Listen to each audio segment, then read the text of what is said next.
war degdega ciidan hubaysan gaadiid dagaalna wata ayna hogaaminayaan saraakiil sarsare ayaa la duldhigay caawa guriga uu degan yahay taliya mahad cabdiraxmaan aadan taliya shub oo maanta laga qaaday xilkii taliyanimo xildhibaan cabdiraxmaan odowaa oo xisbiga xasan sheekh iska casilay gurigiisa waxaa la dul dhoobay ciidan aad u badan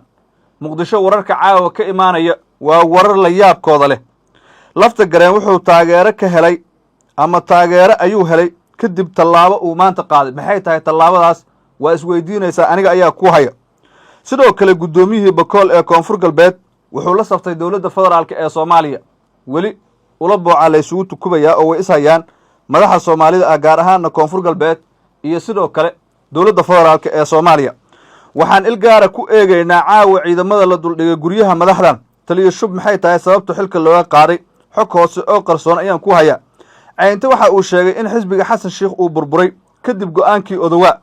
haddaba muxuu arkay caynte warbixintiisa isaguna waa aan ku hayaa soo dhowow saaxib haddii aad janal ku cusub tahay sabscribe soo dha muuqaalka like saar una sii shaargaree saaxiibadaada maalmahan shirkadda youtube ayaan ka wajahaynaa cillad dhinaca muuqaal gaarsiinta ah waxaan rabnaa inaan muuqaalkan ka dareenno isbeddel like aad saarto una sii shaargareyso saaxiibadaa janalkana aad subscribe soo tiraahdo waa mahadsan tahay saaxiib hagaag waxaan mawduuceenna ku bilaabayaa wasiirkii hore ee qorshaynta soomaaliya cabdiraxmaan caynte ayaa bogaadiyey go'aankii maanta uu qaatay xildhibaan cabdiraxmaan odowaa isaga oo iska casilay xisbigii cadaaladda iyo wadajirka j s b oo uu hogaamiyo madaxweyne xashi maxamuud caynte ayaa sheegay in arrintani ay muujinayso fashilka hogaaminta xasan sheekh xilli dhowaan xisbiga ay ka huleeleen mas-uuliyiin miisaan culus uu ka mid yahay madaxweynihii koonfur galbeed cabdicasiis xasan maxamed lafta gareen xisbi toddobaad gudihiis ay isaga huleeleen qaar ka mid a hoggaankiisii ugu sarreeyey waa xisbi hoggaankiisu fashilmay ayuu caynto ku qoray bartiisa facebook waxa uu yidhi waxaan bogaadinayaa go'aanka geesinimada leh ee uu gaaray xildhibaan cabdiraxmaan xuseen odowaa muddo 15 sano ah ayaan saaxiibo iyo walaalo nahay xildhibaanka waxaanan ku aqaanaa in uu yahay nin aan ku degdegin go'aanada masiiriga ah dulqaad iyo dad isku wad leh intaas waxaa dheer inuu danta dalka iyo dadka ka hormariyo tiisa gaarka ah go'aanka taariikhiga ah ee uu isagu uga baxay xisbiga j s b islamarkaana ugu xarig furtay madaxweyne xashi maxamuud wuxuu astaan u yahay fashilka hoggaaminta xasan sheekh mar haddii uu hanan waayey mid ka mida saaxiibadiisii ugu dhowaa uguna cimriga dheeraa ee u dulqaatay ayuu yidhi xildhibaanka maalmo ka hor waxaa xisbiga j s b isaga baxay guddoomiye ku-xigeenkii ahna madaxweynaha koonfur galbeed lafta gareen xisbi toddobaad gudihiis ay isaga huleeleen qaar ka mid a hoggaankiisii ugu sarreeyey waa xisbi fashilmay ayuu qoraalkiisa ku sii daray xildhibaan hore caynte waxaa kale oo jirta akhyaar kale oo fara badan oo iyaguna dhowaan isaga bixi doona j s b iyo xayndaabka kadeedka ah ee xasan sheekh maxaa yeelay waxaa inta garaadka leh u caddaatay hubantila'aanta markaasi ugu horreyso boosteejada ama waxa uu yidhi boosteejada kama dambaysta ah ee tareenka xasan sheekh maxamuud wuxuu ula jeedaa intii garaadkii caqliga u saaxiibka ahayd waxay garteen halka uu caga dhigan karo tareenkan uu wado xasan sheekh iyo boosteejada ugu horreysa ee uu ku dameeyo ee ay tahay in la riixo laakiin uusan riixmayn sida uu hadalka u dhigay xildhibaanka saaxiibkay xildhibaan cabdiraxmaan odowaa waa hubaa inuu siyaasadda ku dhex leeyahay mustaqbal ifaya iyo karti uu ku noqdo hoggaamiye dalkiisa iyo dadkiisa badbaadiya wabilaahi towfiiq ayuu yidhi wasiirkii hore ee qorshaynta soomaaliya xildhibaan cabdiraxmaan caynte qoraalka caynte marka laga soo tago cabdiraxmaan waa is casilay waana wax laga wada dharagsan yahay laakiin dowladda federaalka waxaa leeyahay caawa gurigiisa muqdisho waxay dul dhigtay ciidankii ugu badnaa isaga keliya ma aha xitaa taliya shub golaha wasiirada soomaaliya ayaad ogeydeen maanta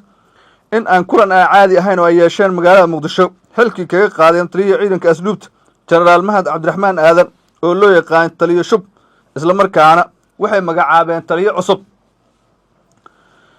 sida lagu sheegay qoraal ka soo baxay kulanka golaha wasiirada waxaa lagu ansixiyey soo jeedinta wasaaradda cadaaladda iyo arrimaha dastuurka ee magacaabista taliyaha ciidanka asluubta soomaaliyeed ee loo magacaabay sarreegaas maxamed sheekh xasan xaamud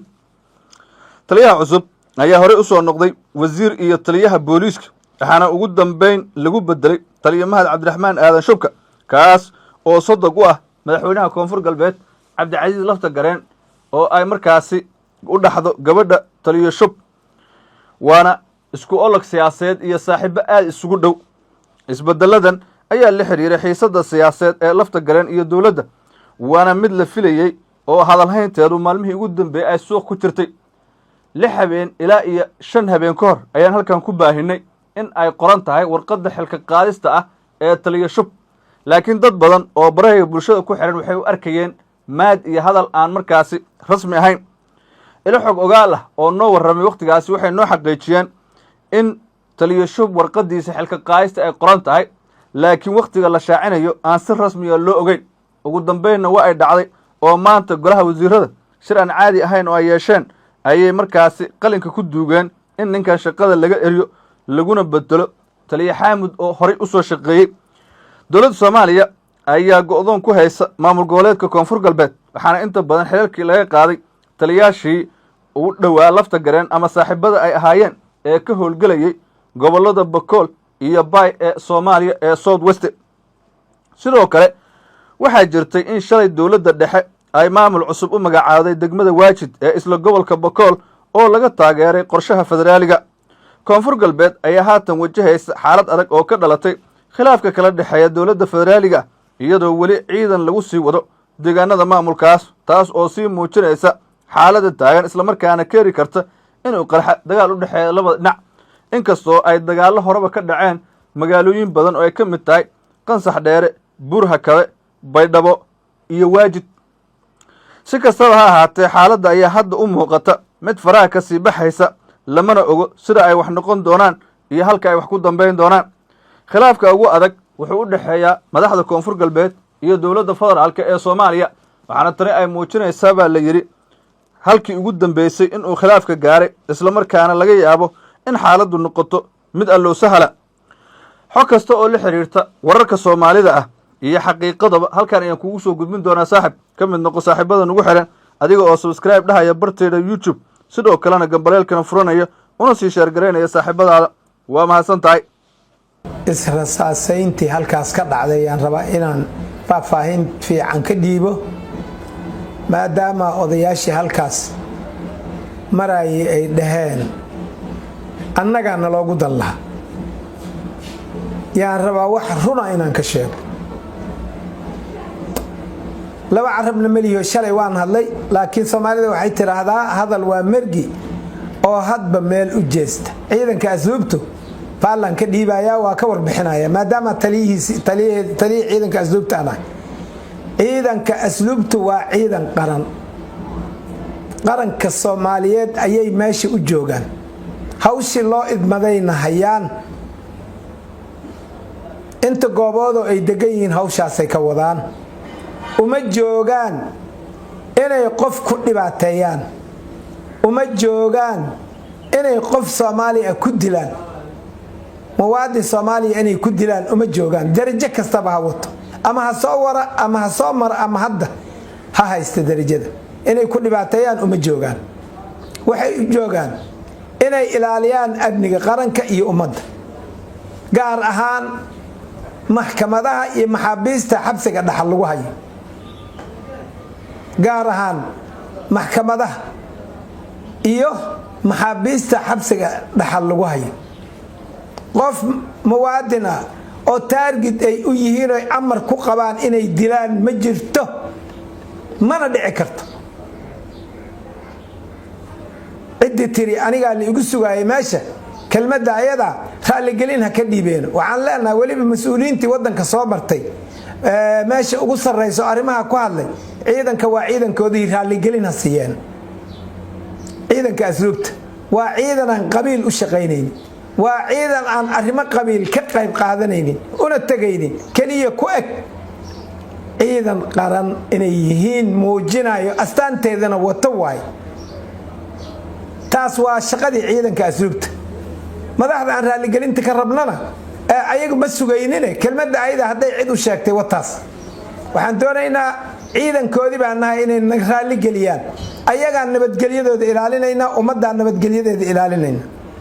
dalka waxa yaala waa ogtihiin wadada kaliya ugu nabadgelyada badan halaha yarko aan degan oo la maray wadada kaliya dalka ugu nabadgelyada badan way waxaan codsanaynaa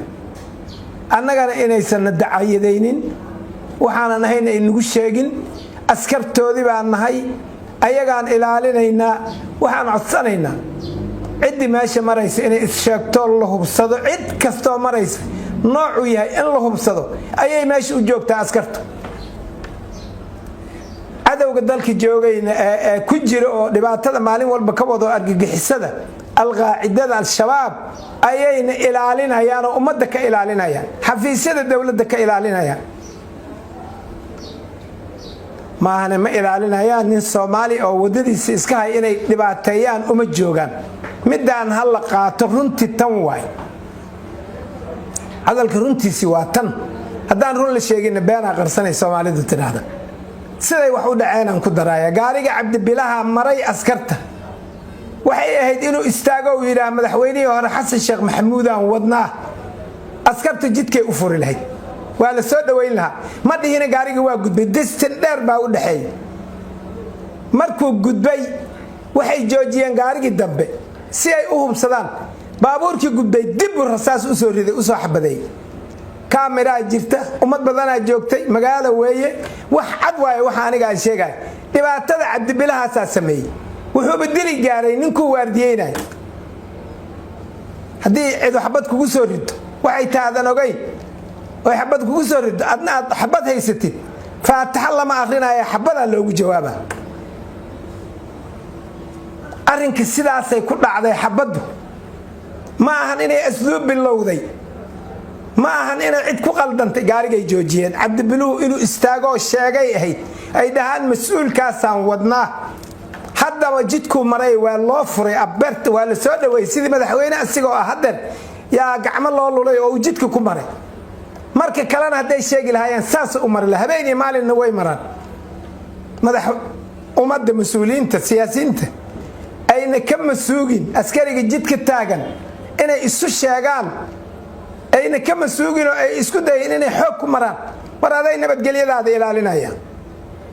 ummadda ilaalinayaan isu sheeg waxba kuma dhihi kara askariga waa ku soo dhaweynaya laakiin hadii adna aadan isu soo sheegin ama aadan is sheegin waa laba kelmadood isu soo sheegin ama aadan is sheegin staafkaagina meelan dhaweyn uu taagan yahay asna una wax sheegin muxuu wada staaf ugu yahay staaf wuxuu yahay inuu istaaga baabuurka meesha askartu ila war madaxweynihii hore aan wadnaay wadada u fura gaarigiisa lama joojiyeen dhabtii inaan kala leexana ma idaan colaad u qabna gaar ah oo meesha u joognaa ma jirto shaqo qaran u joognaa hanugula tixgeliyo asluubtuna dambiile ma askari meel taagan oo qaran oo waardiye u taagan oo calaamadiisi wata ma aha kuwa yaani meesha taagan in la yiraahdo anigu igu sugaayeen taas ayadaan nama qabato meeshana waa nugula ogyahay burcadnimo kuma degani ciidan qaran baan nahay oo meesha degan oo aagaas lagu ogyahay cid walbana waa nagu ogta noo ogolaada inaad istaagtaan oo sukaana sheegtaan in la yiraahdo askarigi waa dambiile hala baaro dambiile ma aha hadduu askariga dambiile ana dambiile aniga hala baaro anna waxaan ku hadlaay waa arki doontaa ساكوية وارديان صارني وحاني إلالي عدو إلالي حفيسيدا إلالي قارقة قرح وضع إلالي خبصو إلالي ننك محيه هيتو إسو صاحر حريو إنو غر حرم كإلالي تيبو تاغي هبيني مال دنبيلاتها إن لو قدر معه مدكالي وحاميش مراي مدحويني هوري حسن الشيخ محمود madaxweynaha waxaan ka codsanaynaa inuu xasuusnaado askartiisa inay tahay kuwa shalay madaxweynaha u ahaa maantana uu raadinayo inuu bari u noqdo inay tahay inuu xasuusnaadaan ka codsanaynaa waxaan leenahay cid kastoo meeshaas marayso oo muwaadin oo run sheega askartaas waa dhibaataysan yihiin in gacan la siiyo waxay ilaalinayaan adawgii dalkan qarxinayo oo la soo kuusay oo 2000 oo nin tiradooda gaartay yaa meesha ku jiro ilaalinaya hadii meesha ayda la furbad xeebteeda loo soo baray xabsiga waa la qabsanaya haddii birta soko la qaado maxkamadaha la gelay waad ogtiin hadda ka hor intii loo soo labisay darajo ciidan Soomaaliya yaa maxkamadaha la weeraray annagoo tiika aan baqaadayna waxaan ku amarnay darajo kasta ha watee ninkii idin soo maraayo hubsada